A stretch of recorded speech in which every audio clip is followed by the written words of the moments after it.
Bienvenue à toutes et à tous, bienvenue sur ce nouveau rendez-vous de France Assos Santé. Claude. Oui, bonjour.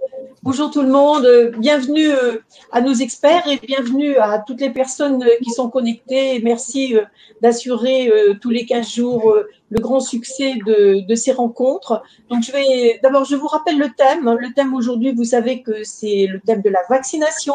C'est pour qui, quand, où, comment. Et d'ailleurs, j'ai vu que certains d'entre vous ont dû recevoir, comme moi, une petite lettre d'Amélie qui reprend exactement les mêmes mots que le thème d'aujourd'hui. Donc, on doit sans doute être sur la bonne piste.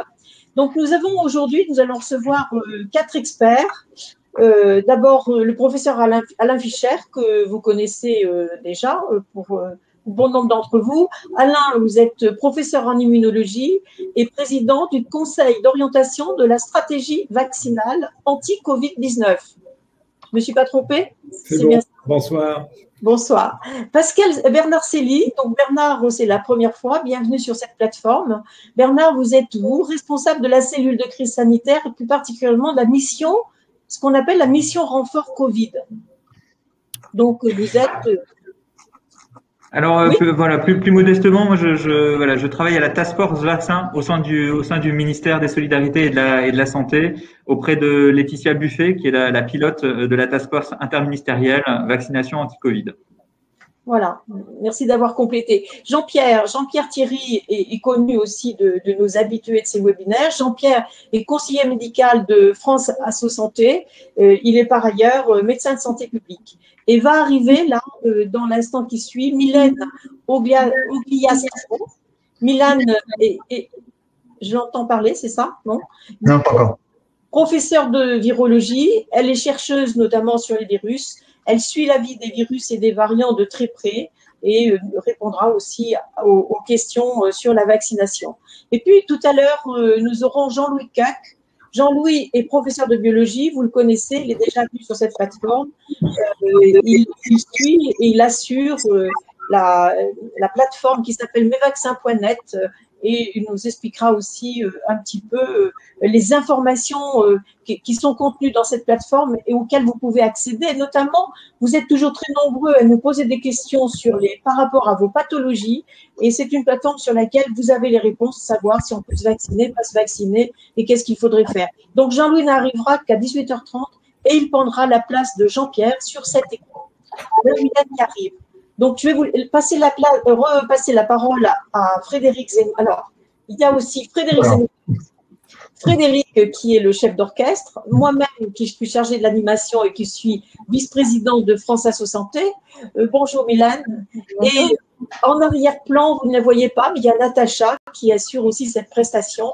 Et Sylvain Fernandez, qui est coordinateur régional à France Asso Santé, qui nous aide par rapport au chat et qui vous mettra tous les liens qui vous seront nécessaires au fil de la discussion si on évoque certaines plateformes, certains sites.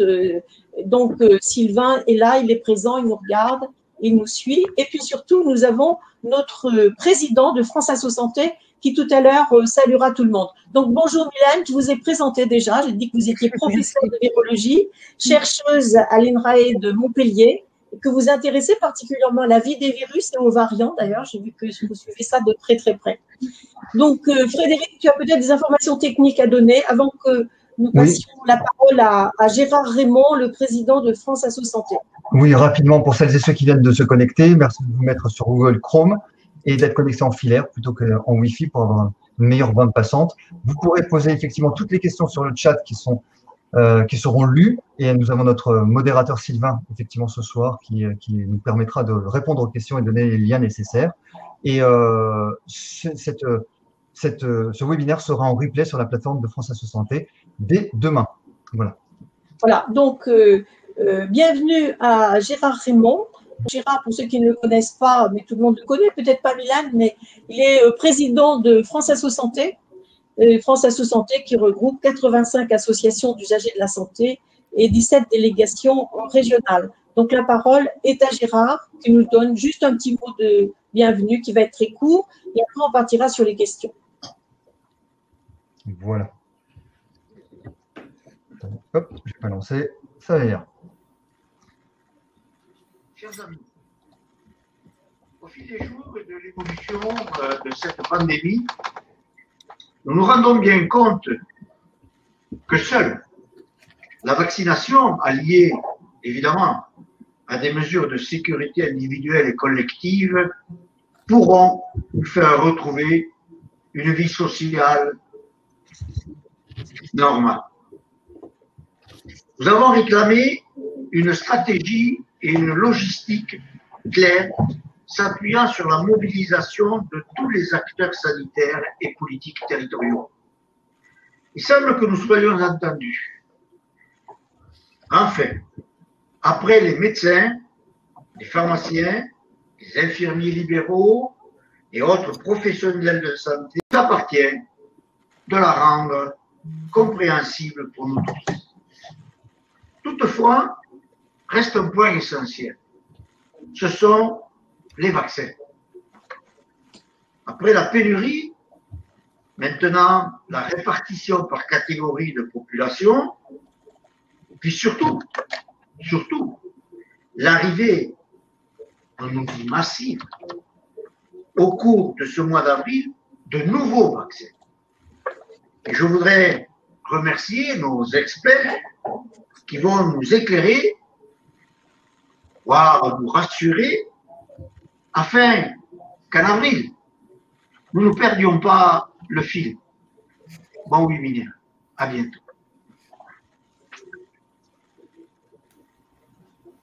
Merci.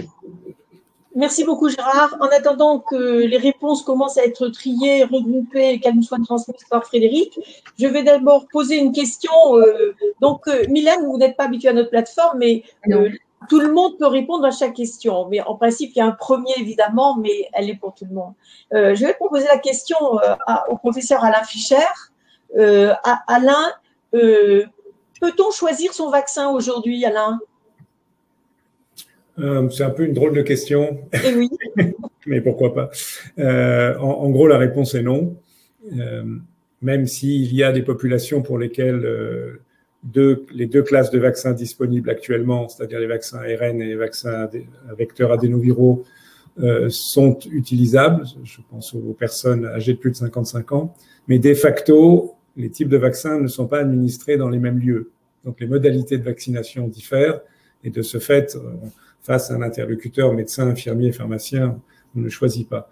C'est-à-dire, en gros, les vaccins ARN qui nécessitent des conditions de conservation particulières sont administrés dans les centres de taille variable, de petit au grand, et les vaccins à adénovirus, enfin le vaccin pour l'instant AstraZeneca, est administré chez le médecin généraliste ou chez le pharmacien ou éventuellement en médecine du travail. Ce qui veut dire que quelque part, on peut choisir son vaccin en fonction du choix du site de vaccination, si on va chez son médecin ou si on va dans un centre. Oui, éventuellement. Alors, ce n'est valable que pour les personnes âgées de plus de 55 ans, parce qu'aujourd'hui, le vaccin AstraZeneca est réservé aux personnes âgées de plus de 55 ans. Peut-être vous souhaiterez tout à l'heure qu'on en reparle. Donc, oui, de facto, oui. Mais en fait, c'est une question un peu secondaire. C'est pour ça que je disais que c'était une drôle de question. Mais oui, à la limite, si on va chez son pharmacien ou si on va dans un centre, on ne recevra pas le même type de vaccin, c'est exact. Mais enfin, le résultat final, il est le même. C'est ça le plus important. Et ils sont de toute façon équivalents en termes d'efficacité. L'efficacité, la protection contre la maladie et contre la maladie grave est équivalente. Voilà, tout à fait. Bernard Célie, donc vous êtes donc dans à la task force, vous connaissez tout sur les vaccins qui arrivent. Nous avons intitulé ce webinaire aujourd'hui avril, le mois des 4 vaccins. Le 4e vaccin va arriver dans le mois. Oui, et ça, c'est une très bonne nouvelle. Je pense qu'on peut s'en réjouir. Aujourd'hui, on a de bonnes raisons de penser que le vaccin Janssen, qui est le prochain à arriver, sera disponible sera disponible en France à partir du 19 avril.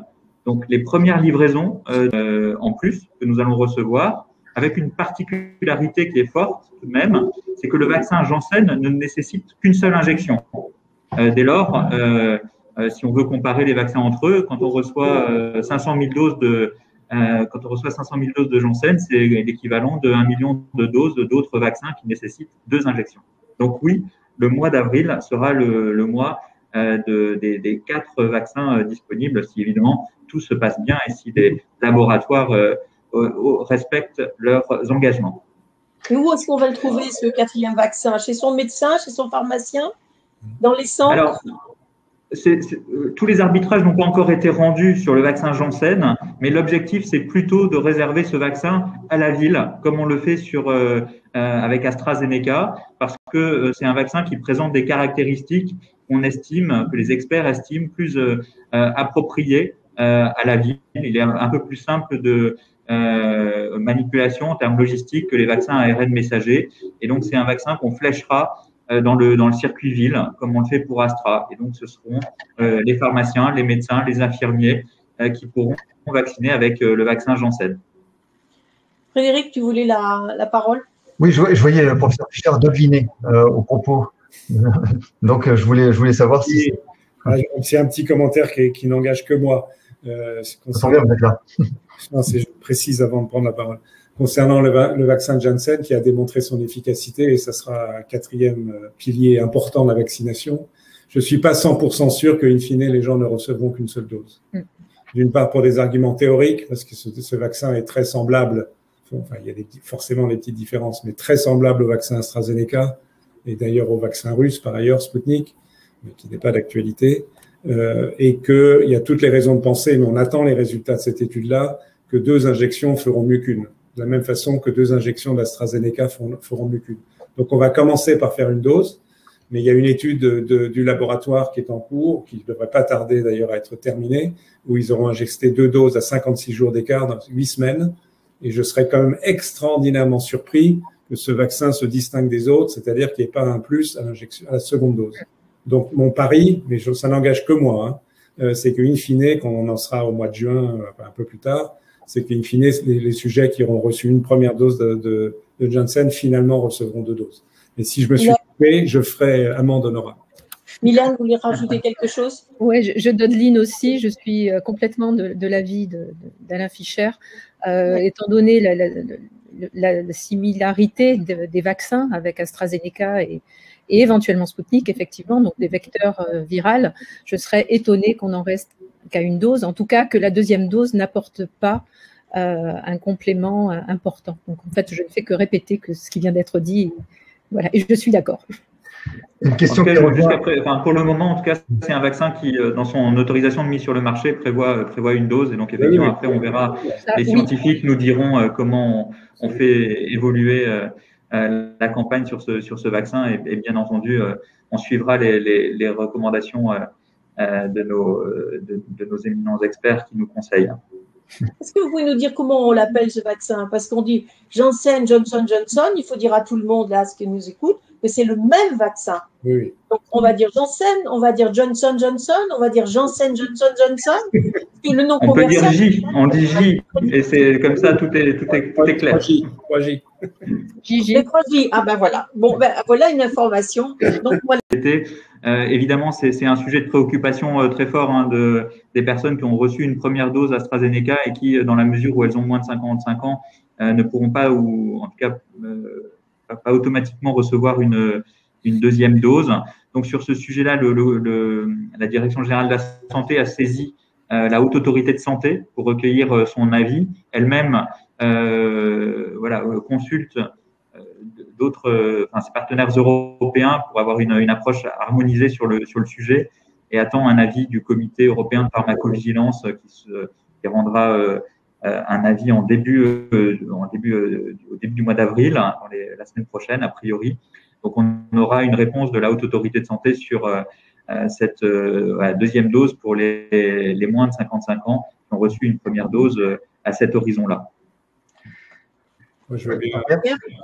Oui, je veux dire, ça permet de dire que, en référence à ce qui s'est passé en Angleterre, c'est qu'il ne faut pas hésiter à avoir la première dose, quel que soit le vaccin, que ce soit un AstraZeneca ou un Janssen, et quelle que soit quelque part la durée jusqu'à la 2e dose, parce qu'en réalité, après 15 jours ou un peu plus, on est protégé avec la première dose. Et donc, on est peut-être moins protégé que quand on a la deuxième. C'est pour ça, je concours tout à fait à ce qu'a dit Monsieur Alain Fischer et Mylène. Donc, il faudra sans doute une deuxième dose pour avoir l'efficacité maximum. Mais la première dose protège déjà au bout d'un certain temps. C'est ce qu'ont montré les Anglais, hein, parce que la plupart des Anglais n'ont pas encore eu la deuxième dose, même avec le vaccin ARN messager, parce qu'ils l'ont espacé de 3 mois. Quelque chose à rajouter, Alain? Oui, pour cette question qui est importante et qui préoccupe toutes les personnes qui ont reçu une première dose d'AstraZeneca et qui ont moins de 55 ans. Bon, il y a un petit peu de temps pour la plupart puisque l'intervalle entre les deux doses doit être de 12 semaines. Et donc, il est important de respecter cet intervalle pour avoir une efficacité optimale. Disons qu'il y a plusieurs scénarios qui sont en train d'être discutés à l'HAS et ailleurs. La HAS. Haute Autorité de Santé, pardon. Le jargon, c'est terrible. Qui sont voilà, très rapidement. Première hypothèse, on ne fait pas de seconde dose. C'est probablement pas une bonne idée parce que les données montrent que au-delà de 90 jours, le taux de protection par le vaccin AstraZeneca commence à diminuer. Donc, ce qui serait dommage de perdre l'efficacité obtenue initialement. Et je confirme bien sûr qu'il y a une efficacité dès 15-21 jours. Deuxième hypothèse, on fait une seconde dose AstraZeneca. Dans l'état des connaissances actuelles sur les rares mais significatifs accidents thromboemboliques survenus avec ce vaccin, il n'y a pas de raison de changer la préconisation telle que cela a été rappelé. Maintenant, ça peut évoluer si les experts européens arrivent à mieux déterminer s'il y a des personnes à risque particulier, un petit groupe qui pourrait être exempté de ce vaccin et que les autres puissent le recevoir, ce serait magnifique, mais je ne suis pas sûr qu'on y arrive. Donc, une troisième hypothèse, c'est de faire ce qu'on appelle une vaccination hétérologue, c'est-à-dire que le second vaccin soit un vaccin ARN, par exemple Pfizer, mais ça pourrait être Moderna. Alors, le petit hic, c'est que pour l'instant, nous n'avons pas d'informations sur l'efficacité d'une vaccination hétérologue, mais une des propositions qui est en train d'être réfléchie serait d'attaquer ainsi, si je puis dire, de commencer ainsi et très vite qu'une étude assez limitée soit faite sur l'évaluation du taux d'anticorps obtenu chez ces personnes qui auront eu un premier vaccin AstraZeneca, puis un vaccin de type ARN, voir s'ils ont des types d'anticorps correspondant à ceux qu'on obtient chez les sujets qui ont eu 2 vaccins et qui est très élevé, parce que ça serait très rassurant sur l'efficacité de cette forme hétérologue de vaccination. Il y a théoriquement une 4e hypothèse, mais je mentionne juste pour la forme, elle est moins probable, c'est qu'il faille reprendre tout à zéro, mais j'y crois pas beaucoup. Quand même, le plus probable, sans préjuger de ce que diront les experts, la Haute Autorité de Santé, la NSM, l'évaluation européenne, etc., c'est l'hypothèse numéro 3, c'est-à-dire une vaccination. Je peux profiter. Justement, qu'est-ce qui, immunitairement parlant, pourrait aller contre une inefficacité d'une vaccination hétérologue? Pour moi, rien du tout. Oui, non, j'ai pas d'état d'âme théorique. Maintenant, c'est bien de vérifier les choses, puisqu'il n'y a aucune donnée dans le monde sur ce point. Il y a une étude britannique qui va tester cette hypothèse hétérologue, mais je crois qu'elle n'a pas encore commencé, malheureusement. J'ai pas d'état d'âme a priori, mais bon, c'est toujours bien. Quand on fait des actions de santé publique, on a besoin d'être solide. Et surtout, comme vient de le rappeler Claude, en plus, si on est malheureusement obligé de faire des modifications fréquentes, c'est l'adaptation. Et en même temps, ça montre que les systèmes de surveillance et d'adaptation de la politique vaccinale sont vraiment opérationnels. Moi, je tire mon chapeau aux personnes qui font cette surveillance de la vaccination parce qu'ils arrivent à détecter des événements rares et à partir de là, de les analyser et qu'on puisse en tirer des conséquences pour la sécurité de la population. Donc, c'est quand même très, très important, même si ça implique des efforts d'explication notables, je le concède. On va passer à une autre question, Frédéric. Oui, un sujet qui préoccupe beaucoup, c'est y a-t-il des typologies de vaccins en fonction des pathologies des patients et des facteurs de comorbidité? Qui est-ce qui répond? Je vais répondre, mais enfin, je veux bien répondre, mais bon, la réponse est non. C'est juste le facteur d'âge qu'on vient de voir. Dans la mesure en termes d'efficacité, de protection à l'égard de la maladie, de l'hospitalisation des formes graves, on est à un niveau équivalent en tous les cas à court terme. Il n'y a pas de différenciation en fonction des pathologies. Il peut y avoir des différenciations en fonction de la prévalence des variants. Je ne sais pas si la question sera posée tout à l'heure, mais pas sur les pathologies. La seule différence, c'est sur l'âge, comme on a vu tout à l'heure. C'était la suite de la question, vous l'avez anticipé, c'est sur l'efficacité sur les variants. Et y a-t-il des variants qui vont échapper à l'efficacité de ces vaccins? Ça, Mylène, peut-on adapter les vaccins en fonction des variants? C'est votre sujet, ça. Oui, je vais essayer de répondre en tout cas. Concernant les variants, alors le variant dit britannique répond très bien, est complètement contrôlé par le vaccin. Donc il n'y a pas de doute à ce sujet. Ceux qui posent question sont les variants sud-africains et brésiliens. Ces variants ont émergé dans un contexte d'immunité de la population qui était important, associé également à des réinfections, ce qui suggère fortement que ces variants peuvent échapper en fait au système immunitaire. Donc il a été également montré sur des études in vitro essentiellement que les vaccins reconnaissent en fait une baisse d'efficacité des vaccins d'environ 10% sur ces variants sud-africains et brésiliens. Donc ça pose la question effectivement de l'efficacité de ces vaccins et de l'adaptation effective des vaccins. Alors ce qui est rassurant, c'est que les vaccins à ARN messager en particulier, donc issus de synthèse, sont relativement simples à resynthétiser et donc à adapter aux variants si ces variants devaient prendre le dessus en quelque sorte une fois que la population serait vaccinée.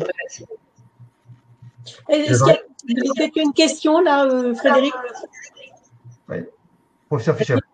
Non, juste, il se trouve que cet après-midi est tombé un communiqué de presse émanant de la société Pfizer, donc évidemment à vérifier en termes de publication scientifique, mais qui indique qu'en vie réelle, le vaccin Pfizer, et c'est une très bonne nouvelle, et qu'on garde toute son efficacité clinique là, sur le variant sud-africain. Donc c'est une nouvelle de cet après-midi qui est une très bonne nouvelle.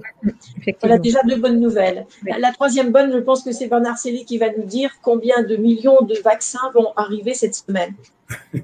Alors, c'est plutôt aussi des bonnes nouvelles. Donc, troisième bonne nouvelle. Alors, cette semaine, je parle déjà du vaccin du vaccin AstraZeneca augmenté, que la semaine prochaine, on va passer sur un rythme de 1,8 million de doses Pfizer par semaine. C'est vraiment beaucoup. Et on va garder ce rythme pendant 8 semaines, donc tout au long du mois d'avril et du mois de mai. Et en juin, on aura à nouveau une augmentation des doses livrées. On fera encore un x2. Et donc, c'est vraiment positif. Hein. C'est ce qui va nous permettre de tenir les objectifs qui ont été fixés par le président de la République, hein, de vacciner 10 millions de personnes à l'horizon mi-avril, 20 millions de personnes à l'horizon mi-mai et 30 millions de personnes à l'horizon mi-juin. Et donc aujourd'hui, en tout cas, compte tenu des perspectives d'approvisionnement, et évidemment, si les laboratoires respectent leurs engagements, on devrait pouvoir atteindre ces objectifs. Frédéric ?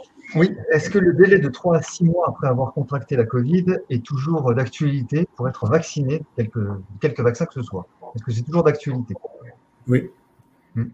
Donc, avant d'être vacciné, il faut quand même qu'il y ait cet interrogatoire mené par le centre de vaccination pour savoir si la personne a déjà contracté le Covid. Ça fait partie des quelques questions qui sont posées. D'accord. Okay. Juste pour être précis, c'est 3 mois ou 6 mois à préciser? Plutôt 6 mois. 6 mois. La recommandation, c'est 6 mois. Enfin, mais c'est difficile pour savoir si on l'a fait. Moi, je l'ai fait, j'en suis sûre. On sait pas. Au mois de mars l'année dernière, et j'ai toujours été négative dans tous les tests que j'ai faits. Je pense que dans le doute, si je peux me permettre, dans le doute, il faut se vacciner complètement. Dans le doute, il faut se vacciner complètement. Évidemment, j'ai ma deuxième dose demain matin. Voilà. Justement, le corollaire, c'est faut-il faire une sérologie pour connaître son taux d'immunité pour savoir si on a besoin d'une deuxième dose? Pardon? Surtout pas. Surtout pas. Non, c'est une information de qualité médiocre qui complique le processus vaccinal. La vaccination doit être faite le plus simplement possible et ça n'aide pas à la prise de décision. Donc la réponse est non. D'accord. Il faut faire un point apparemment sur les gestes barrières qui doivent être quand même respectés malgré notre vaccination. Oui, il y a eu des questions sur, par exemple, lorsqu'on a été vacciné, faut-il continuer à porter le masque? C'est une question qui vous paraît à vous basique, mais les gens se posent la question. Donc, qu'est-ce que vous répondez? Oui. De la même façon. C'est ça? Oui. Alors, j'interviens. Oui, il faut absolument continuer à porter le masque et à respecter tous les gestes barrières.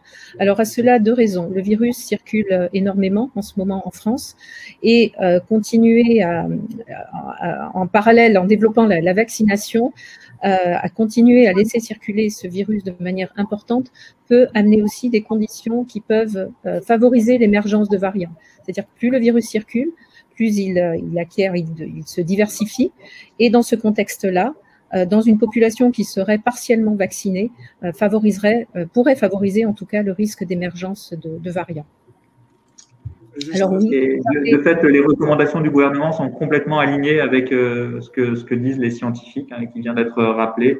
Et d'ailleurs, quand on se fait vacciner, on nous remet une petite carte avec le respect des gestes barrières à respecter comme on le fait avant d'être vacciné. C'est vraiment quelque chose de très important. De rajouter un argument. Il faut rester exemplaire tant que l'immunité collective n'est pas atteinte. C'est-à-dire, si on commence à voir des gens qui enlèvent le masque en trop grand nombre, peut-être qu'il y aura une contagion et les gens enlèveront trop le masque. Or, si on n'est pas très nombreux à être vaccinés… Il faut enlever le masque, tu veux dire. Il ne faut pas enlever le masque pour ça. Parce que si on n'est pas assez nombreux à être vaccinés, le virus va continuer à circuler. Il y aura des cas graves. Il y aura des lits de réanimation qui seront… Même communiqué de presse auquel j'ai fait allusion tout à l'heure concernant l'efficacité du Pfizer à l'égard du variant sud-africain. Apparemment, la société Pfizer donne les résultats des essais cliniques de phase 3 qui ont été déterminants pour obtenir l'autorisation de mise sur le marché à 6 mois. Et la bonne nouvelle, 4e bonne nouvelle de la journée, à 6 mois, la protection est toujours supérieure à 90%. Donc, 6 mois, c'est pas 1 an, c'est pas 2 ans. Ça ne permet pas de dire combien de temps on est protégé et s'il faudra avoir un rappel. Mais déjà, on a gagné, on était à 2 mois, on vient de passer à 6 mois aujourd'hui. C'est un gain très important sans aucune perte d'efficacité, apparemment. Question béotienne qui est tombée.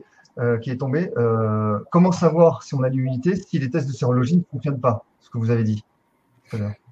Pour l'instant, mal compris. La façon de l'affirmer aujourd'hui, c'est comparé à des groupes contrôle qui n'ont pas reçu le vaccin, en termes de protection contre la survenue de la maladie ou des formes graves. On peut affiner un tout petit peu en analysant, ça a été fait dans certaines études, pas toutes, de regarder si les personnes vaccinées en faisant systématiquement des PCR au niveau nasal, s'ils sont ou non porteurs du virus. C'est comme ça qu'en Israël, ils ont montré qu'il y a une réduction du portage viral, ce qui suggère qu'il y a un effet sur la transmission, au moins avec le vaccin Pfizer, ce qui est aussi une nouvelle intéressante. Il n'est pas exclu qu'un jour, je ne sais pas quand c'est un jour, on ait ce qu'on appelle un corrélat d'efficacité grâce au dosage des anticorps ou un autre test immunologique, a priori plutôt le dosage des anticorps neutralisants, mais il y a des vagues notions qui le suggèrent, mais ce n'est pas établi à ce jour. Bernard, vous avez quelque chose à rajouter? Pardon, allez-y. Vous avez quelque chose à rajouter, Mylène, Bernard? Non. Je crois que c'était très clair. Ouais. Oui. Une autre question, Frédéric. Oui, peut-on être contaminé par un variant si on a déjà été testé positif à la Covid? Alors, oui. Oui, c'est ce qu'on a vu notamment avec les variants sud-africains et brésiliens qui, comme on disait tout à l'heure, ont émergé dans des contextes où il y avait de l'immunité dans la population, donc beaucoup de gens avaient contracté la Covid et qui ont été associés à des réinfections. Donc ces variants, oui, on peut se faire réinfecter une 2e fois par un variant de type sud-africain ou brésilien. Moi, j'en ai une qui est un peu proche, c'est quelle probabilité, est-ce qu'il y a des études là-dessus, autrement dit, hein, quelle probabilité d'être contaminé de nouveau si on a été vacciné? Bon, c'est trop tôt pour savoir ça. Si, on a une idée. Si, alors? C'est l'échec de la vaccination. Enfin, au moins l'échec en termes… il faut préciser la question, c'est probabilité d'être contaminé ou probabilité de tomber malade, ou les deux. Ah, alors là, ça est… C'est pas tout à fait la même chose. Mais, ouais. C'est là où on prend les 5%, c'est ça, ou 95% de couverture, c'est ce que ça veut dire. Voilà. Ouais. Et je crois que Pfizer a dit que c'était 100%. Sur votre contrôle, il y a aussi la probabilité d'avoir une forme grave de Covid quand on a été vacciné. Et là, elle est quasiment vraiment très, très, très, très faible, voire nulle. Donc, peut-être c'est un élément qui mérite d'être ouais. Sauf 15 jours après la première dose, il faut le rappeler à chaque fois. Après la première dose, dans les 15 jours qui suivent, vous êtes absolument pas protégé. Et peut-être un petit doute pour les personnes très, très âgées et des personnes immunodéprimées, par exemple. Il y a un sujet autour des personnes qui ont une transplantation d'organes. C'est un petit nombre de personnes, mais des personnes évidemment éminemment importantes et dont il faut respecter la situation médicale, où il est possible que la vaccination soit moins efficace. Chez les gens qui, par exemple, ont une grève de rein ou sont en dialyse ou quelques situations de ce type qui amèneront peut-être à des recommandations particulières. C'est en cours d'étude, mais c'est une population très minoritaire, évidemment, par rapport à l'ensemble de la population. Une autre question, si vous le permettez. À combien de vaccinés pourra-t-on envisager une immunité collective? On parle de 60%, 70%, 80%, 90%. Les chiffres fusent, mais les experts ne parlent pas. Thierry Breton, notre Européen. Le vaccin. Donc, avec le variant, donc, il y a un taux de contagiosité plus élevé. On peut craindre que ça ne soit pas 70, mais que ce soit plus élevé. Maintenant, de combien plus élevé, c'est quand même difficile à déterminer. Certains épidémiologistes ou modélisateurs parlent de 80 voire 85%, ce qui est beaucoup.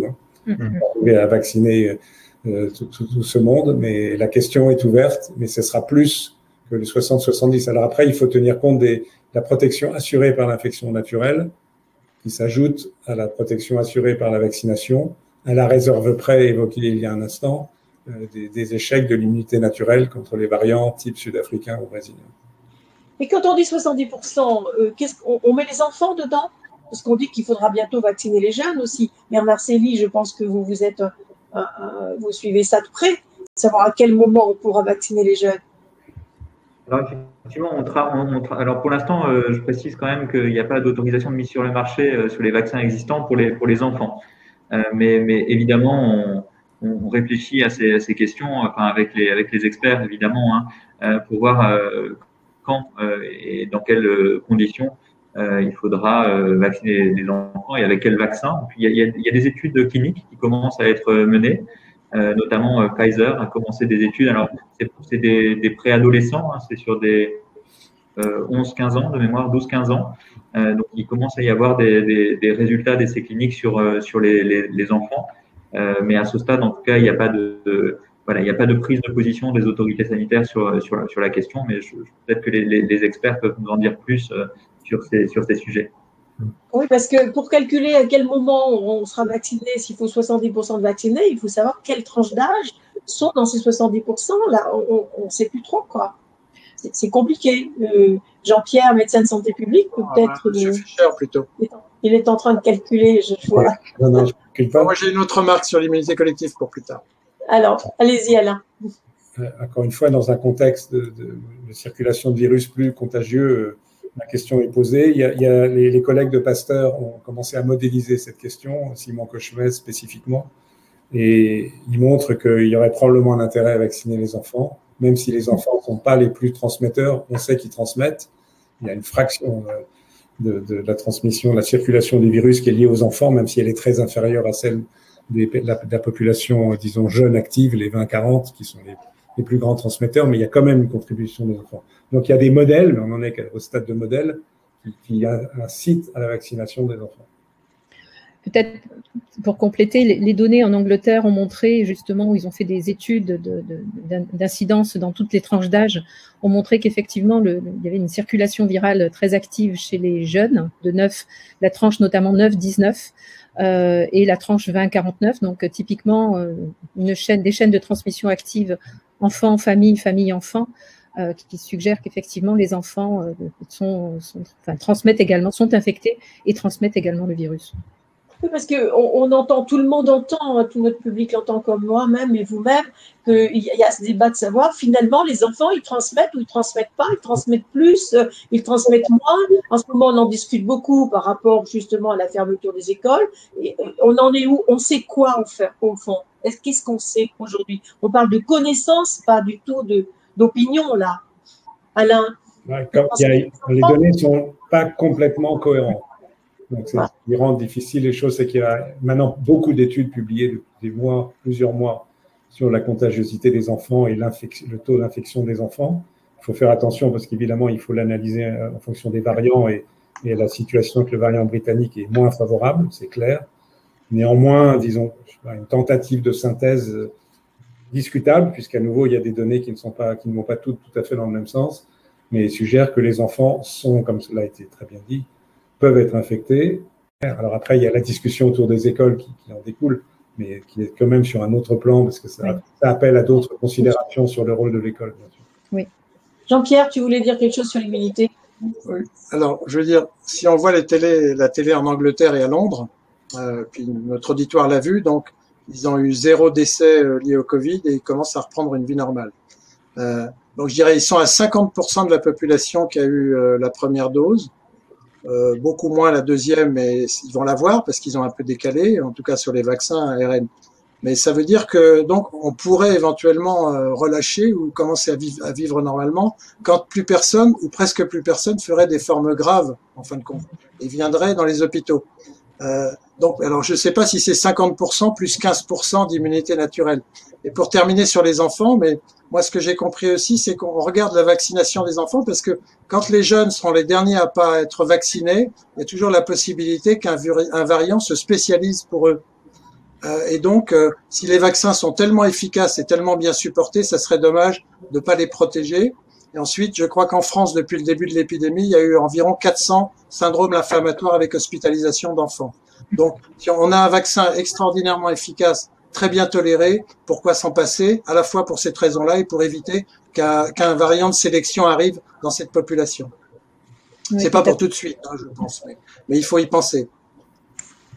Oui, je complétais simplement en termes d'évolution virale et imaginer là un peu le scénario catastrophe, effectivement, d'un virus qui émergerait, qui serait plus pathogène pour des enfants.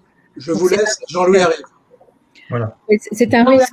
Merci beaucoup, Jean-Pierre. Au revoir. Au revoir. Terminé, Mylène, excusez-moi. Ce que je disais, c'est un risque qu'il nous faut anticiper en ayant au moins des données de vaccination chez les enfants. D'accord. Question. Ouais. Vas-y. Oui, merci. C'est savoir, pour celles et ceux qui sont désignés comme étant Covid long, parce que c'est la terminologie adéquate, à quel moment doivent-ils se faire vacciner?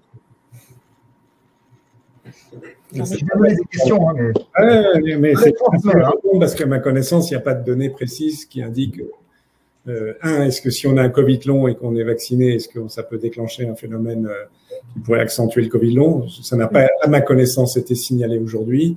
On n'a pas non plus complètement exclu l'inverse. En termes d'efficacité, est-ce que ça peut influencer le processus de vaccination? J'aurais envie de dire que si on conserve ce qui a été suggéré par la Haute Autorité de Santé, c'est-à-dire d'accepter un délai de 6 mois entre l'infection et la vaccination, on diminue fortement, en tous les cas, la probabilité que la personne ait un Covid long, même s'il peut en rester quelques-uns, et donc d'éventuelles interférences sans les connaître a priori. Elle n'a peut-être pas du tout, mais on ne peut pas tout à fait les exclure. Mais en se passant à 6 mois, je pense qu'on est vraiment dans une zone de sécurité raisonnable. Alors, dans les questions que nous avons reçues préalablement, il y en a une qui touche justement au Covid long. Il y a une question qui circule aussi sur les forums de Covid long. Moi-même, je suis Covid long, donc je suis inscrite et je regarde ce qui circule. Certains disent que si on se vaccine, alors qu'on est Covid long, ça atténue les symptômes. Ça peut améliorer la situation. Alors, j'ai vu qu'il y avait beaucoup de réponses de personnes atteintes de Covid long qui disaient non, moi je me suis vaccinée, ça n'a rien changé. Est-ce qu'on a des données là-dessus? Moi, j'en ai pas. Moi non plus. J'en ai pas eu. Bernard, je pense que ça ne remonte pas chez vous, ces genres de choses. Non, non, pas à notre niveau. On est plus dans l'opérationnel, en l'occurrence. Question un petit peu peut-être délicate, je ne sais pas, mais je la pose quand même. Est-ce que la vaccination de masse peut favoriser les variants? On revient sur les variants. La vaccination de masse, est-ce qu'elle peut favoriser les variants? Bonjour. Bonjour Jean-Louis. Jean-Louis Cuc, donc je vous présente Jean-Louis Cuc, que vous connaissez déjà, il est déjà venu sur la plateforme. Donc Jean-Louis est biologiste, professeur de biologie, et il est créateur, je pense, d'une plateforme, on dit mesvaccins.net, qui donne toutes les informations sur les vaccins. Et une question qui a été posée pendant que vous n'étiez pas là, Jean-Louis, tout à l'heure, c'était en fonction des maladies que l'on peut avoir, est-ce qu'il y a des vaccins particuliers? Je crois me souvenir que c'est une question qui est abordée dans mesvaccins.net. Donc, On Vous voulez verra. dire en fonction des maladies des affections chroniques dont on peut souffrir ou en fonction des antécédents de certaines maladies infectieuses? Les deux sont pris en compte d'ailleurs. Hein. Ils peuvent effectivement déterminer des recommandations spécifiques. Si, Il me semblait que c'était dedans. Bon, on revient sur nos variants. Est-ce que la vaccination peut favoriser les variants? Alors, on va revenir à ce qu'on a dit tout à l'heure, oui. Une vaccination qui traînerait dans le temps avec des personnes qui s'affranchiraient des gestes barrières, donc favorisant la circulation et la diversification du virus, oui, pourrait favoriser effectivement un contexte d'émergence de variants. Donc, il est urgent de se vacciner le plus vite possible. Enfin, oui. Si c'est urgent. Oui. Alain? Et de garder les gestes barrières pendant ce temps. C'est évidemment complètement juste, et juste attention que les propos ne soient pas mal interprétés. Oui. Fondamentalement, comme vous venez de le dire, moins les virus circulent, et la vaccination en est un acteur principal, moins on a de risques que surviennent l'émergence de variants, même si les facteurs de sélection peuvent par ailleurs intervenir, mais globalement, l'intérêt absolu, c'est la vaccination la plus rapide possible du plus grand nombre de personnes possible. Donc, Bernard Sévy, la balle est dans votre camp. Et voilà, on est mobilisés en tout cas. Mais le plus rapide possible, c'est pas seulement la réception des doses. Hein. C'est vrai qu'on est quand même très contraint dans ces arrivées, mais il y a aussi, bien sûr, le nombre de vaccinateurs et des mesures viennent d'être prises pour qu'il y ait plus de vaccinateurs en France, plus possible. Notamment, les infirmières pourront prescrire, et bien sûr en respectant un protocole, notamment un questionnaire, et en même temps vacciner tous leurs patients. Ça, c'est important de le dire ici à notre public, c'est que s'ils ne trouvent pas de place dans les centres de vaccination, si leur médecin n'a pas non plus de place, les doses vont arriver prochainement chez les infirmières. Et quand, Bernard? Alors, on a à quel moment? Oui, donc effectivement, c'est important de souligner que jusqu'à présent, on était dans une phase de la campagne où le facteur limitant, c'était les doses. Et comme je l'indiquais tout à l'heure, on va avoir quand même de plus en plus de doses qui vont arriver. Et donc derrière, il faut qu'on adapte la capacité effectrice pour qu'on puisse effectivement injecter toutes ces doses. Donc pour cela, vous l'avez souligné, hein, depuis le 26 mars, il y a un décret qui est paru qui permet d'étendre la possibilité de vacciner à de nouvelles professions. Vous avez indiqué que les infirmières effectivement pouvaient prescrire. Il y a d'autres personnes qui peuvent vacciner, alors pas prescrire mais injecter les vaccins Covid, et notamment les vétérinaires. Donc c'est un peu. Ils vont aller dans les centres, je crois, cela. Ils vont aller dans les centres, je crois, les vétérinaires. Donc, dans les centres. Vous comprenez l'intérêt de l'infirmière. L'intérêt d'une infirmière, les infirmières, elles vont à domicile, elles vont voir les personnes isolées et les gens attendent ça, de pouvoir se faire vacciner. Donc, à quel moment ces infirmières-là, en toute autonomie, vont être approvisionnées en vaccins pour vacciner ces personnes isolées qui peuvent pas aller dans les centres, qui ont des difficultés pour se déplacer, voilà, mais qui connaissent bien en général leurs infirmières. Oui, tout à fait. Hein, j'allais y venir. J'avais pas oublié votre question.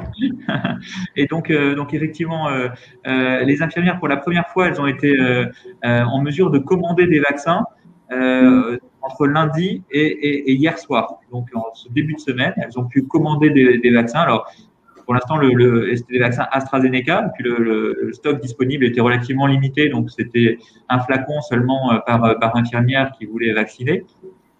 Un flacon, c'est 10 doses. Et il y a plus de 23 000 infirmières qui ont commandé. Donc, ça fait 23 000 flacons qui sont partis très vite. Hein, donc, en espace avec de 3 10 jours. doses, ça fait… 230 000 doses. Donc, c'est pas négligeable. 230 000 personnes. 230 000 personnes qui seront vaccinées par des infirmières à domicile, dans une logique d'aller vers les populations les plus fragiles. Et les infirmières recevront ces flacons la semaine prochaine, et dans la foulée, elles pourront effectivement vacciner leur patientèle. Merci beaucoup. Sur les variants, on était sur les variants tout à l'heure. Mylène est partie. Elle va se reconnecter. Donc, on y reviendra parce que… Voilà. Alors, donne-nous une autre question, Frédéric. Non, oui, il y en a beaucoup sur les risques d'allergie au vaccin, et on revient sur les risques thromboemboliques qui ont été notés. De quelles données on dispose aujourd'hui? Oui, pardonnez-moi, mes questions sont laconiques. Hein. Je vais direct. De quelles données dispose-t-on aujourd'hui pour là-dessus? Le bénéfice-risque, on le sait, enfin, c'est évident, il est en faveur de la vaccination. Sur l'aspect, je pense qu'il faut distinguer les deux parce que ce sont deux types de complications différentes, d'ailleurs avec des vaccins différents.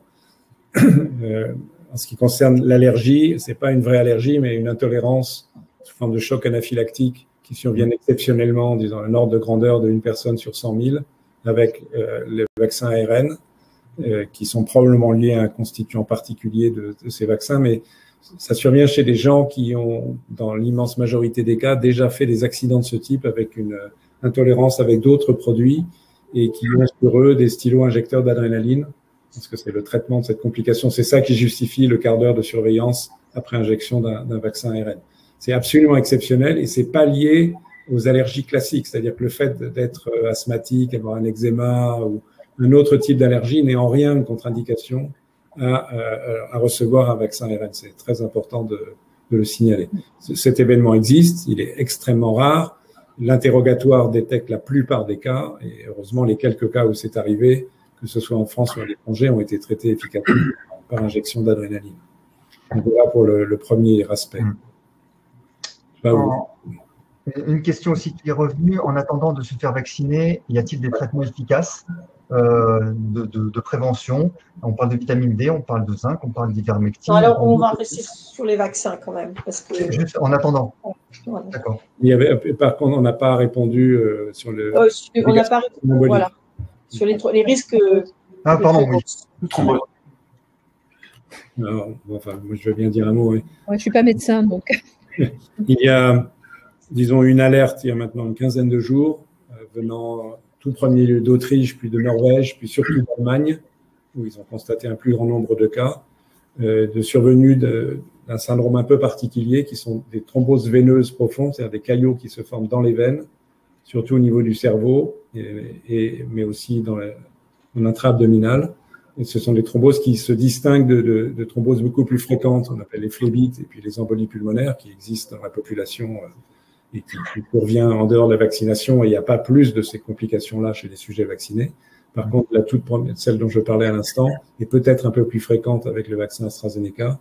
Et elle s'accompagne d'anomalies biologiques assez caractéristiques, qui sont une diminution du nombre des plaquettes, d'une consommation des facteurs de la coagulation, et surtout de la détection dans le sérum de ces personnes d'un auto-anticorps qui est dirigé contre un composant des plaquettes, qui s'appelle PF4 si on veut être précis, et qui est capable d'induire au laboratoire, et donc probablement chez les malades, malheureusement, l'agrégation des plaquettes et de ce fait la formation des caillots. C'est une complication très très rare, donc il faut quand même insister sur le fait, comme vous l'avez dit, qu'en termes de bénéfice-risque, cette vaccination reste largement favorable, mais qui survient plutôt chez des sujets entre 20-25 ans et 50-55 ans, enfin il y a un cas à 60 ans, plutôt des femmes, mais c'est peut-être biaisé par le fait qu'à cet âge, on a surtout vacciné des femmes, les professionnels de santé. Et il y a, c'est-à-dire que pour les personnes âgées de moins de 55 ans, de ne, pour l'instant, pas vacciner avec cet AstraZeneca, mais avec un vaccin Pfizer, puisque du coup, ils ne sont pas pénalisés et la campagne vaccinale elle-même n'est en rien freinée. Et par contre, chez les sujets plus âgés, où ce risque n'existe pas, il n'a pas été détecté de cas, eh bien, on peut continuer en toute sécurité et efficacité cette vaccination. Donc, c'est une question qui a été gardée pour notamment, parce qu'on en a déjà parlé ensemble, Jean-Louis Cocq, quelle est l'incidence de la vaccination, les conséquences sur la fertilité? On a peu d'études là-dessus, notamment pour des études chez l'animal. Mais ce qu'on peut dire, notamment pour les vaccins ARN, c'est que ces vaccins se dégradant très vite une fois administrés dans l'organisme. En fait, il n'y a pas de risque de ce point de vue-là. C'est pour ça qu'on estime, par exemple, qu'ils peuvent être administrés sans risque chez les femmes qui allaitent. Et de la même manière, on peut estimer qu'il n'y a pas de risque concernant la fertilité. Alors, ça c'est quelque chose qui circule chez les soignants, donc c'est important de rappeler qu'il n'y a pas d'incidence. Le vaccin reste localisé d'abord au niveau du site d'injection et ensuite il pénètre le cytoplasme des cellules où il est très rapidement dégradé après avoir rempli son objectif qui est de coder la production de la protéine et qui permettra immunisante. Donc, on peut dire qu'effectivement, il n'y a pas de risque lié, en tout cas au vaccin ARN. Pour les vaccins à vecteur, probablement non plus, mais disons qu'on va être un peu plus prudent pour les vaccins à vecteur. Là, je pense surtout à l'allaitement. Pour la fertilité, il n'y a vraiment aucune indication de risque particulier, quel que soit le vaccin. Alors, ça, c'était un frein à la vaccination qui circule, donc. Et il y en a un autre, c'est que certains pharmaciens disent que dans AstraZeneca, il y a de la pénicilline. Donc, les gens qui sont allergiques à la pénicilline doivent faire attention. Je crois que non. J'ai essayé de regarder la formule, mais j'aimerais bien que vous donniez une réponse claire là-dessus. Il n'y a pas de pénicilline dans le vaccin AstraZeneca. Non, il n'y a pas de traces. Les traces de produits sont signalées. Elles ne sont pas toujours signalées dans la partie composition du vaccin, le résumé des caractéristiques du produit. C'est parfois signalé justement dans la partie précaution d'emploi, lorsqu'effectivement, pour des raisons d'allergie en fait à ces produits. Oui. Quand ils sont présents en quantité infinitésimale, ce sont des traces du processus de fabrication des vaccins. Mais pour les vaccins à vecteur, ce n'est pas le cas. Effectivement, il n'y a pas de traces de pénicilline. Très bien, c'est une information importante à donner, ne pas laisser s'amplifier comme ça des informations qui ne sont pas exactes. Une question pratico-pratique, oui, pardon. À quel endroit puis-je me renseigner pour savoir si c'est mon tour en fonction de mon âge ou en fonction de ma pathologie pour être vacciné? À quel endroit? Est-ce qu'il y a des sites, des numéros de téléphone? Plein de façons. Comment? Déjà, il y a le site du ministère des Solidarités et de la Santé, le site de Santé publique France, qui rappelle effectivement les cibles vaccinales. Et il y a des infographies très bien faites d'ailleurs sur le site qui permettent de se situer et de savoir en fonction de la catégorie de personnes à laquelle j'appartiens si je suis éligible ou pas à la vaccination. Et on va, à la suite des annonces du président de la République, d'ailleurs compléter ces infographies pour donner un peu de la perspective, comme ça a pu être fait hier soir, pour savoir quand on sera éligible à la vaccination en fonction de son âge. Donc, il y a déjà des outils sur ce thème, et on ne peut qu'inviter France Asso Santé et puis l'ensemble des associations qui la composent à relayer ces documents pour que cette information percole le plus loin possible au sein de la population. Ouais, c'est difficile parce qu'on a des tranches d'âge qui arrivent petit à petit, donc il faut se tenir en permanence au courant. On a des élargissements, Alain, qui sont prévus. Pardon. Je pense qu'il est aussi. Ces sites sont très très bien faits, et par ailleurs, il n'est pas interdit de parler à son médecin généraliste, de parler à son pharmacien ou à d'autres professionnels de santé qui pourront aider à donner ces informations. Ce qu'on peut dire aussi, c'est que parfois, ce n'est pas tant le problème de l'information qu'on va rechercher. On peut la trouver, elle est présente sur le ministère, elle est présente sur Santé publique France, elle est présente sur mes vaccins aussi. D'ailleurs, Santé publique France a intégré nos outils pour justement vérifier son éligibilité. Mais le problème, c'est des questions qu'on ne se pose pas. Et c'est là que c'est intéressant d'avoir un dossier personnel, ou en l'occurrence, le carnet de vaccination numérique va vous envoyer un rappel au moment de faire votre vaccination. Si l'intervalle entre deux doses change, si à un moment donné vous avez reçu le vaccin d'AstraZeneca quand c'était recommandé alors que vous aviez moins de 55 ans et qu'il y aura une prochaine recommandation concernant la seconde dose, eh bien, vous serez prévenu. Donc c'est ça qui peut être intéressant, c'est le caractère proactif de l'information qui peut manquer sur les sites actuels. Mais attention, parce que il n'y a pas que nous ne sommes pas tous des geeks, si j'ose dire.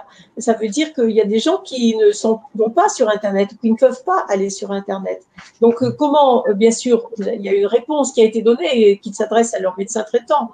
Mais c'est vrai que parfois, ils veulent pas obligatoirement aller chez leur médecin ou lui téléphoner pour ça. Il répondra pas forcément, d'ailleurs. Les médecins sont un peu submergés en ce moment. Donc, c'est vrai qu'on pourrait avoir un affichage, quelque chose. Dans les mairies, oui, on pourrait avoir des films, on pourrait s'intéresser à cette chose-là, essayer de voir qu'est-ce qu'on peut faire. Mais dans les pharmacies aussi, ils ont tous des écrans dans les pharmacies aujourd'hui. Beaucoup de pharmacies ont des écrans défilants. C'est sûr qu'on a peut-être un effort à faire de ce côté-là. Je ne sais pas ce qu'en pense Bernard Célie. Est-ce qu'on pourrait améliorer cette information au grand public? On vient d'élargir les tranches. Oui. Tout ce qui va dans le sens effectivement d'une meilleure diffusion de l'information est évidemment salué. Donc effectivement, les pharmaciens, aller rencontrer son pharmacien pour lui poser la question, dans la mesure où Voilà, ce sont des acteurs clés de la vaccination. Très accessible, très disponible. Voilà. Et les centres de vaccination aussi. Avec un maillage très important, hein, puisqu'il y a plus de 21 000 pharmacies en France. Donc à proximité de la plupart des gens. Ça peut être un relais. Effectivement, le professeur Fischer a indiqué les médecins sont généralistes et voilà, tout ce qui concourt effectivement à diffuser l'information doit être saisi pour lutter contre les fake news. On parlait tout à l'heure de la pénicilline dans AstraZeneca, j'avais jamais entendu ça avant, mais voilà, il faut absolument tuer ce genre de fake news qui mine ce type de Après, on ne peut pas nier que l'information est complexe et multifactorielle et elle change régulièrement.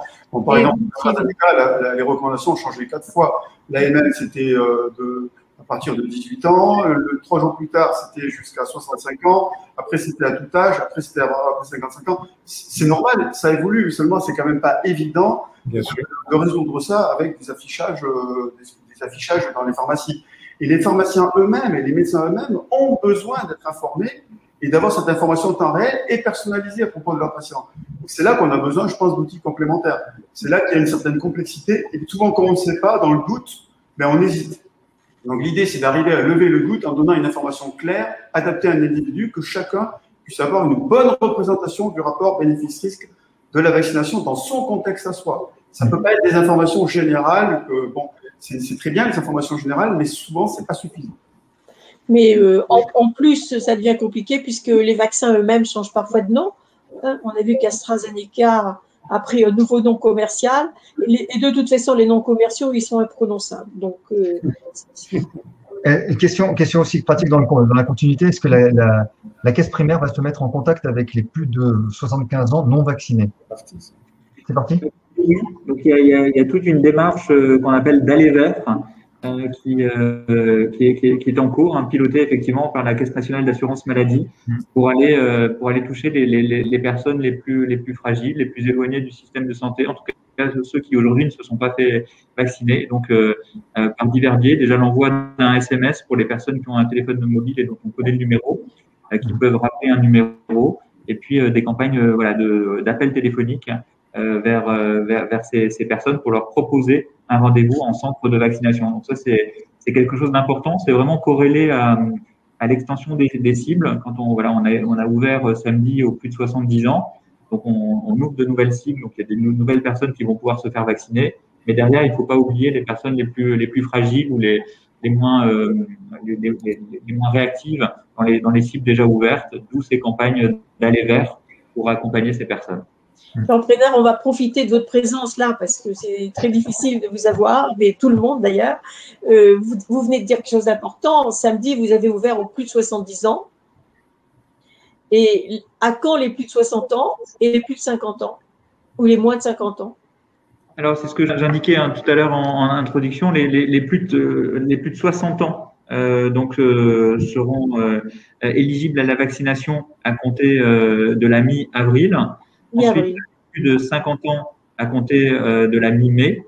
Et à partir de la mi-juin, c'est l'intégralité de nos concitoyens qui souhaiteront se faire vacciner qui pourront le faire.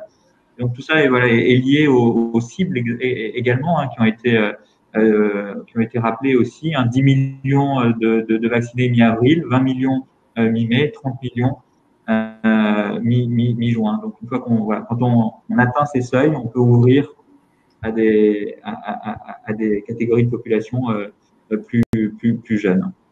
Ce qui veut dire que les 75 ans, ainsi que toutes les pathologies, toutes les personnes atteintes de pathologies qui ont été définies comme prioritaires et ultra-prioritaires, auront pu être vaccinées désormais. Alors, tout à fait, depuis maintenant plusieurs semaines, les personnes de 50 ans et plus atteintes de comorbidité sont éligibles à la vaccination. Comorbidité, on entend par comorbidité, diabète, hypertension, etc. Et les personnes extrêmement à risque de forme, à très haut risque de forme grave, atteinte de cancer, etc.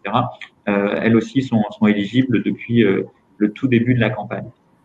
Une dernière question, Frédéric, après on fera le tour. Oui, bien sûr. C'est quoi faire et à qui s'adresser si on a un effet secondaire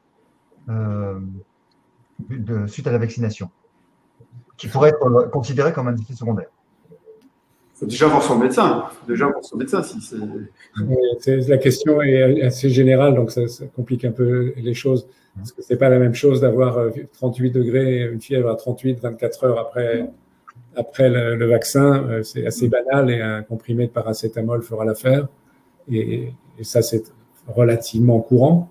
Et c'est complètement différent d'avoir des maux de tête qui persistent 10 jours après un vaccin AstraZeneca, qui pourrait être indicateur d'une complication dont on parlait tout à l'heure. Donc malheureusement, on ne peut pas donner un message global entre des choses exceptionnelles mais possiblement graves et des choses banales et fréquentes. Oui. Donc, on ne s'inquiète pas d'une poussée de fièvre. Une réaction et un effet secondaire, c'est deux choses. Oui. Oui. On ne s'inquiète pas trop d'une poussée de fièvre. On ne s'inquiète pas trop de peut-être. Quels sont les signes sur lesquels on ne doit pas trop s'inquiéter? Toutes les réactions immédiates des 48 premières heures. En gros, tout ce qui est syndrome, il faut consulter son médecin, bien évidemment. Et après, tout autre symptôme qui sort de l'ordinaire mérite évidemment un contact médical. Beaucoup de personnes prennent 500 mg de paracétamol une heure avant, par exemple. Est-ce que c'est une bonne chose? C'est même 1 gramme, à vrai dire. Mais sauf que c'était la recommandation logique pour les personnes jeunes vaccinées par l'AstraZeneca, parce que ce sont les personnes jeunes qui font ces réactions de syndrome pseudo-grippaux au vaccin AstraZeneca. Dans la mesure où ce vaccin, pour l'instant, est réservé aux plus de 55 ans et que ceux-ci ne font pas ce type de réaction immédiate, enfin dire, ils n'ont pas besoin de prendre le paracétamol. C'était pour les jeunes. Donc, c'est un peu perdu d'actualité immédiatement. Oui. Ça sera peut-être, j'espère. Oui, si je peux me permettre, il y a quand même des symptômes qui ont été précisés, notamment dans le résumé des caractéristiques du vaccin AstraZeneca, et qui justifient de consulter immédiatement un médecin en cas de ces symptômes. Parmi ces symptômes, on a l'essoufflement, les douleurs thoraciques, un gonflement des jambes, des douleurs abdominales persistantes après la vaccination. Ça, c'est une justification de consulter immédiatement son médecin. Une dernière question, Frédéric, et ensuite… C'est juste, mais c'est juste dans l'absolu, c'est quelque chose de la vie. Oui. Il y a une chose qu'il ne faut pas oublier de dire, c'est qu'il faut déclarer l'événement désirable. Je parle plutôt d'événement indésirable, parce qu'on ne sait pas si c'est vraiment imputable au vaccin, mais il ne faut pas se dire « Ah, mais je pense que ce n'est pas imputable au vaccin ». Si c'est un événement indésirable, mais il ne faut pas hésiter à le déclarer. Absolument. Et il y a un signe pour ça, signal en santé pour le gouvernement, donc pour signaler la survenue de cet événement indésirable post-vaccinal. Et ensuite, c'est au responsable de l'Agence nationale de sécurité des médicaments, ou plus exactement au centre régional de pharmacovigilance en charge d'analyser ces signaux, de vérifier éventuellement leur imputabilité. Signaler, oui, mais comment? Alors, il y a un site internet, signalement-santé.gouv, et sur ce site, vous serez guidé pour faire la déclaration. Ou à son pharmacien, ou à son médecin. Je précise que quand on est vacciné en centre, on nous remet une petite carte avec le lien vers le site dont a parlé M. Koch. La déclaration peut se faire par la personne vaccinée, et ça n'exclut pas, bien sûr, qu'elle puisse se faire également par le professionnel de santé vaccinateur ou un autre professionnel de santé. La déclaration peut être faite par le médecin, par le pharmacien, donc c'est important de le savoir. Pardonnez-moi une petite remarque aussi. Si on prend un paracétamol avant la vaccination, on fait baisser la température si la personne est positive au Covid avec des symptômes qui naissent. Le paracétamol fait baisser la température et risque de fausser la vaccination puisque normalement on ne doit pas être vacciné. Je me trompe? Oui. C'est une question Mais si quelqu'un a de la fièvre, parce que ça impliquerait que la personne ait de la fièvre avant la vaccination. Là, on repousse la vaccination le temps que la fièvre se passe. Automatiquement. Et puis la prise de paracétamol est vraiment limitée dans le temps, sur un temps très, très court. Il faut savoir aussi que d'ailleurs, la survenue d'une Covid après la vaccination, dans les 15 premiers jours, évidemment, le vaccin n'a pas encore atteint son efficacité. Donc, il est possible d'être atteint de la Covid. Dans ce cas-là, et si ça survient après, d'une manière générale, on considère aussi que ça doit être déclaré comme un effet indésirable. Juste redonner le nom de votre site, Dr Koch. C'est très simple, c'est mesvaccins.net. Sylvain qui suit notre conversation, Sylvain, tu peux mettre sur le chat mesvaccins.net. On arrive au terme de ce webinaire. Voilà, merci beaucoup. On va clôturer. Chacun va pouvoir prendre la parole et dire un petit message. Quel est le message principal? Vous avez tous des fonctions très différentes dans ce programme. Enfin, en tout cas, dans cette épidémie, chacun joue un rôle différent. Quel message vous aimeriez faire passer aux personnes qui sont connectées là? Alain? Je pense qu'on est à une phase importante de la vaccination, de cette campagne, avec une accélération très significative de celle-ci grâce à l'arrivée en grande quantité de doses de vaccins et une organisation ad hoc avec une diversité, une multiplicité des lieux de vaccination, ce qui est une très bonne chose et doit permettre aussi à chacun de trouver une solution qui est la plus pratique pour lui ou pour elle. Donc c'est vraiment une étape et il faut donc encourager les gens à saisir cette occasion. On s'approche, on n'y est pas encore tout à fait, mais dans 2 mois à peu près, on arrivera au moment où les personnes non vulnérables, en tout cas moins vulnérables, les relativement jeunes, pourront se vacciner. Il faut qu'ils se vaccinent, donc il est important que les messages soient relayés de la façon la plus forte possible, mais tout à fait transparente, sur l'importance de cette vaccination, que l'enjeu pour nous tous est de récupérer à terme une vie sociale normale et que cela implique que non seulement les personnes vulnérables se vaccinent, mais les autres aussi. On a même discuté peut-être des enfants tout à l'heure. Donc le message qu'il faut avoir confiance dans cette vaccination, qui se passe dans des conditions de transparence et de vigilance assez remarquables, fait qu'il faut y aller et il faut se vacciner. Bernard Sylvie. Oui, je m'inscris complètement en ligne avec ce que vient de dire le professeur Fischer. Et effectivement, la campagne bat son plein. Il faut continuer. On va avoir plus de doses dans les semaines qui viennent. Donc, il faut vraiment se diriger vers les centres de vaccination, vers la ville. Donc, partout où on se sent à l'aise de se faire vacciner. Et c'est un processus important. Pour nous tous. Et on va pouvoir se faire vacciner, les vaccins vont arriver en masse. Il y aura et dès avril, 4 vaccins. Donc il y a le choix de vaccins, on va avoir les doses, on a les effecteurs. Donc tous les ingrédients sont réunis pour que tout le monde puisse il y a les vaccins, mais pas le choix. Au moment opportun. Pardon. Il y a les vaccins, mais pas le choix. Oui. Et le 5e vaccin, ce sera pour mai? Pour juin, plutôt. Ce sera plutôt que vaccin, a priori, si tout se passe bien. Alors déjà, nous vous réservons, dès que le 5e vaccin va arriver, nous allons nous retrouver. Mylène? Oui, alors je rajouterais de rester patient pour ceux qui seront vaccinés plus tard, qu'il est particulièrement important dans cette période de temps de garder tous ces gestes barrières, comme on l'a dit.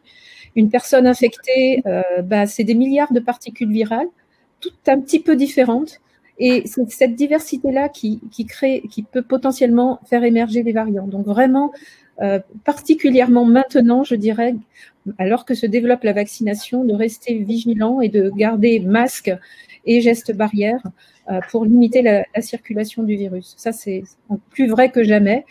Et puis garder espoir. On est passé en moins d'1 an du début du problème au début de la solution. Ça n'a jamais été aussi vite dans l'histoire de l'humanité. Donc, c'est une avancée technologique et une avancée humanitaire, oui, quelque part. Et puis penser aussi que la vaccination, c'est certes nos pays riches, mais qu'il va falloir aussi qu'on fasse des efforts pour le reste du monde, parce que notre santé dépend de celle des autres. Et ça, c'est un des principes fondamentaux en épidémiologie. Donc voilà, ne pas se dire, ça y est, je suis vacciné, tout va bien. Non, ma santé dépend de l'autre. Une très bonne phrase. Je suis assez mal à l'aise quand j'entends tous les discours, gardons les vaccins pour nous, etc., etc. Je pense que vraiment, l'épidémie est mondiale, donc nous devons tous partager et les connaissances et en même temps les moyens de lutter. Jean-Louis? Oui, moi je suis très optimiste. Je pense que là on est vraiment. Je pense que c'est en vue de notre dernier confinement. Je pense. Amen. Je pense vraiment. Non, alors je ne sais pas si vous en avez parlé auparavant parce que je suis arrivé en retard, je suis désolé. Mais il y en a de plus en plus d'éléments aussi qui montrent que le vaccin les vaccins sont efficaces également contre l'infection et donc contre la transmission. Et donc, ça veut dire que les personnes qui vont pouvoir être vaccinées là très vite vont se protéger elles-mêmes et vont aussi protéger les autres, leur entourage, les personnes fragiles et puis la population en général. Et quand ce sera le cas, le virus ne pourra plus circuler. Et donc là, on pourra vraiment retrouver une vie normale. Et donc, je pense que là, on n'en a jamais été aussi près. Ça a été long, c'était une longue lutte. Et là, je pense que vraiment, on n'en est pas loin. Alors, merci à tous les quatre et merci à Jean-Pierre qui doit nous écouter, qui est en arrière-plan, si j'ose dire, parce que vous nous avez apporté de bonnes nouvelles. Et c'est vrai que là, on en a besoin parce qu'on repart sur un nouveau modèle de confinement, mais confinement quand même. Et d'ailleurs, dans 15 jours, j'en profite pour annoncer que le prochain webinaire sera sur le parcours de soins impacté par la crise Covid. Quelles alternatives? Évidemment, vous allez être confrontés à des choses un peu dures pour au moins les 3 semaines qui arrivent et il faudra résister. En attendant, vaccinons-nous, c'est encore une voie pour essayer d'aller mieux tous ensemble. Et respecter les gestes barrières. Apparemment, respecter les gestes barrières, malgré la vaccination, c'est aussi un message fort que vous nous donnez. En tout cas, il y a plein de messages positifs qui ont été transmis et merci à nos invités, à nos experts pour ça, parce que ça donne un petit peu de baume au cœur de savoir que nous avons des belles perspectives devant nous. Merci à tous parce que voilà, nous avons largement débordé du temps. Merci d'avoir pu rester. Je sais que vous êtes tous très pris et à très bientôt. Alors, rendez-vous au mois de juin, si j'ai bien compris. Merci beaucoup. À bientôt. Le replay sera sur vos espaces personnels, sur l'espace de France Asso Santé dès demain. Merci. Merci beaucoup. Au revoir. Au revoir tout le monde. Au revoir aux connectés.